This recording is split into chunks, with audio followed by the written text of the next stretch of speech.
છે અને બીજેપી તરફથી પણ મહેમાન વરુણભાઈ જોડાયેલા છે. પહેલા રાજકીય વિશ્લેષક પાસે જઈએ અને જે રીતની આ ટકાવારી અત્યારે સામે આવી છે, લગભગ 2 વાગી ગયા છે, 2 વાગ્યા સુધીમાં આ ટકાવારી તમે સારી ગણો છો અને ખાસ કરીને 6-7 વાગે આપણને કેવો આંકડો જોવા મળશે? મુખ્યત્વે હું જે ડેટા જોયા એ પ્રમાણે દરેક 25 બેઠકનું જોઈએ તો મુખ્યત્વે જે અત્યારે 37.83% છે, તો એવરેજ જોઈએ તો 1 થી 4 વાગ્યા સુધી જે છે 10 થી 15%, એટલે એવરેજ 12 થી 15% મેક્સિમમ થઈ શકે, અને 4 થી 6 વાગ્યા સુધીમાં જે છે એ 12 થી 15%, 17%, એટલે એવરેજ જોઈએ તો એ મુખ્યત્વે 27% 27 થી 28% એટલું વધી શકે. તો એવરેજ જે અત્યારે 38% છે એ 66%, એટલે કે ઇન બિટવીન 65 થી 70% સુધી રહી શકે એવું મારું માનવું છે. અને એમાં મુખ્યત્વે કહીએ કે જે આપણે ખાસ જે ધ્યાન દોર્યું કે જે આદિવાસી પટ્ટો છે, અને એમાં મુખ્યત્વે ભરૂચથી જોઈએ, છોટાઉદેપુર, ભરૂચ, બારડોલી, સુરત, વલસાડ અને નવસારી, એ તમામમાં જે છે એ રેકોર્ડ બ્રેક મતદાન થશે એવું સ્પષ્ટપણે દેખાઈ આવે છે.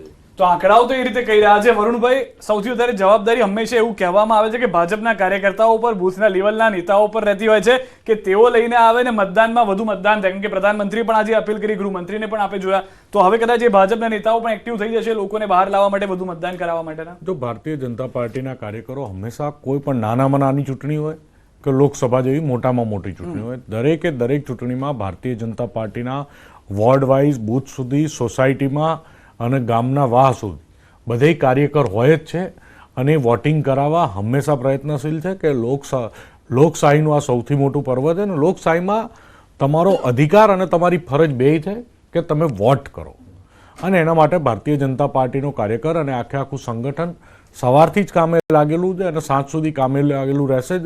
નિશ્ચિંતપણે હું એવું માનું છું કે મિનિમમ ગઈ વખતે જેટલું વોટિંગ થયું છે, વોટિંગ એની આસપાસ જ રહેશે, એમાં કોઈ મોટો ઘટાડો ક્યાંય આવવાનો ગુજરાતમાં આવે એવું મને લાગતું નથી. સિદ્ધાર્થ, એક વસ્તુને અહીંયા સરખામણી કરવા જઈએ ને તો આ વખતના ઇલેક્શનમાં ભાજપમાં અંદર જે કકડાટ સામે આવ્યો છે સૌથી વધારે આવ્યો છે, પણ છતાં પણ જેમ વરુણભાઈ કીધું કે અંદર સમજી લેવાયું છે, કાર્યકરો અંદર બગડતી બાજીને સંભાળી લીધી છે, પરંતુ કોંગ્રેસ આવું નથી કરી શકી અને કદાચ એનો જ ફાયદો દર વર્ષે દર ઇલેક્શનમાં ભાજપ લઈ જાય છે. કદાચ બની શકે શક્યતાઓ એ રીતની પણ છે ને, એને કારણે બિપિનભાઈ પાસેથી પણ એ જાણવું જરૂરી છે. બિપિનભાઈ, આ વખતે કેટલીક બેઠકો એવી છે કે જેમાં હિતવીએ કીધું તેમ રસાકસી જોવા મળે. એક તરફથી ભલે ફાઇટ હોય કે ના હોય, પરંતુ આ વખતે એવું હતું કે અનેક બેઠકો પર રસાકસી છે.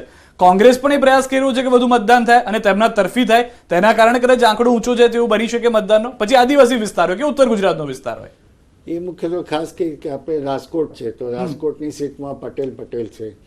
બીજી બાજુ જોઈએ તો આવી જે રાજપૂત, એટલે કે એક વાઘોડિયાની બેઠક છે તો ત્યાં રાજપૂત છે, એટલે એવી રીતે અંદર જોઈએ તો આખી સૌરાષ્ટ્રની પેટર્ન પર 8 સીટોનું જોઈએ તો એમાં મુખ્યત્વે બહુ વધુ પડતી એની અસર જોવા મળી શકે.